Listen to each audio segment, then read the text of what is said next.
Dr. Melinda Michener offers an example of MTSS as an organizing system like a library.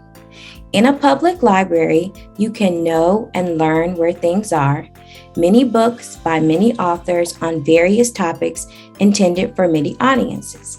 Everyone has access to what they need, which can be different things at different times.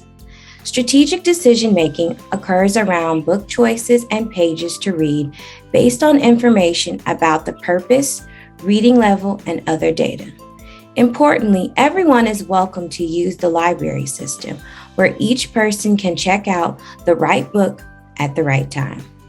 In this imagery, the shelves represent an overall MTSS framework, books represent the components of the system, and the pages in the books represent practices, strategies, and research-based interventions from among which they can select based on data that they gather. That's right. And thinking of this analogy, the library is a perfect place for this quote. Every student can learn, just not on the same day, in the same way.